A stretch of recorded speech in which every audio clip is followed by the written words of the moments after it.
Hello, welcome. This is Muhammad Iqbal Khan, advocate. I am addressing from Iqbal International Law Services. Hello guys, today our topic is हक महर कितना होना चाहिए, How much dower amount may be fixed. आज का जो हमारा topic है उसका उन्वान है कि हक महर कितना होना चाहिए शादी के लिए, एक मुस्लिम मैरिज की शादी के लिए हक महर कितना होना चाहिए, How much dower amount may be fixed. How much dower amount fix, कितना फिक्स करना चाहिए कि जब एक मुसलमान की शादी होती है लड़की की तो उसका हक महर कितना होना चाहिए, हाउ मच. ये आज का हमारा टॉपिक है. इससे पहले रिलेटेड हमारी बहुत सी वीडियो हैं, हक महर क्या होता है, इसकी कितनी किस्में हैं, ये ऑलरेडी हमारी वीडियोस मौजूद हैं, तो उस पर हमने लीगल लेक्चर डिलीवर किया. आज हम सिर्फ महदूद कर रहे हैं कि हक महर कितना होना चाहिए. ठीक है, हक महर कितना होना चाहिए, ये आज का हमारा टॉपिक है. देखें, हक महर के बारे में कुरान मजीद में कोई अमाउंट मुकर्रर नहीं है. अल्लाह तबारक व तआला ने कुरान मजीद में कोई अमाउंट मुकर्रर नहीं की कि हक महर कितना होना चाहिए एक खातून का, एक औरत का. जब उसकी शादी हो रही होती है तो हक महर, चूँकि हक महर एक ज़रूरी चीज़ है, लाजमी चीज़ है, इसके बिना शादी होती नहीं है. तो हक महर मुकर्रर कितना होना चाहिए, ये आज का टॉपिक था. तो ये आज हम बता रहे हैं कि हक महर कितना होना चाहिए. कुरान मजीद में, जैसा मैंने बताया, कुरान मजीद में इसकी कोई लिमिट मौजूद नहीं है कि कितना होना चाहिए. ये हक महर दुल्हन का राइट होता है, उसका हक होता है कि शादी के वक्त वो कितनी ख्वाहिश रखती है, ये उसका राइट है. उसे पूछा जाए वो कितनी उसकी ख्वाहिश है हक महर की, जितनी उसकी ख्वाहिश है उसके मुताबिक ही फिक्स होना चाहिए. ये कम से कम भी हो सकता है और ये ज़्यादा से ज़्यादा भी हक महर हो सकता है. देखिए, हदीस शरीफ में, बुखारी में उसकी हदीस नंबर है 1973. उसमें ये बयान किया गया है कि जब शौहर की अदा करने की सकत ना हो तो ये मुनासिब महर हो सकता है. मिसाल के तौर पर लोहे की अंगूठी भी हो सकती है या टीचिंग ऑफ द लेसन भी हो सकता है. ये हज़रत सल्लल्लाहु अलैहि वसल्लम का इरशाद है कि अगर शौहर की अदा करने की सकत ना हो तो फिर महर मुनासिब होना चाहिए. ठीक है.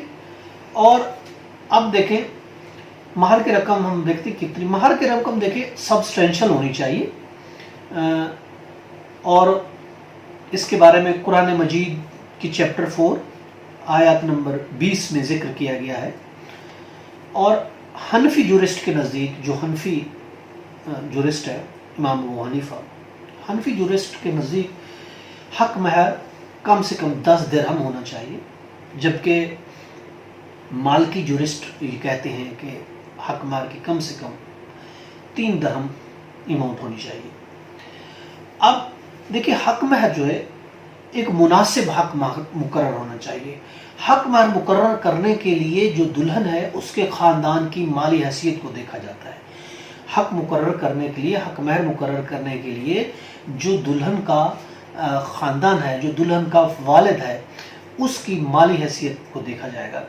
और साथ साथ हस्बैंड की भी फिनेंशियल स्टेटस को मद्देनज़र रखना चाहिए. ये as according to the Faizi में ये बयान किया गया है.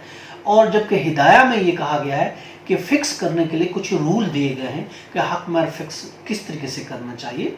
उसमें सबसे इम्पोर्टेंट बात ये कहा गया है कि दुल्हन की एज को देखना चाहिए, दुल्हन की खूबसूरती को देखना चाहिए, उसके अलावा उसकी फार्चून को देखना चाहिए, और इसके अलावा अंडरस्टैंडिंग है, लव है, इन चीज़ों को मद्देनज़र रख के फिक्स करना चाहिए. विर्चू, अंडरस्टैंडिंग, इसके अलावा एज, ब्यूटी. यानी हक महर मुकर्रर करने के लिए अगर दुल्हन खूबसूरत है, कम उम्र है, तो उसकी ऑफकोर्स ज़्यादा होनी चाहिए. अगर आम नॉर्मल सी है, एज भी ज़्यादा है, तो उसकी कम होना चाहिए. इस हिसाब से हक महर मुकर्रर होना चाहिए. ये एक रूल्स दिए गए हैं हिदाया में.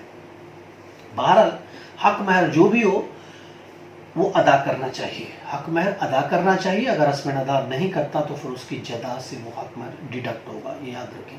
कुरान मजीद में चैप्टर 4 आयत नंबर 19 में अल्लाह तबारक तआला का फरमान है कि औरतों से ज़बरदस्ती हक महर ना लो, औरतों से ज़बरदस्ती हक महर ना लो, ना बीवियों से सख्ती से पेश आओ कि वो आपको वापस कर दे.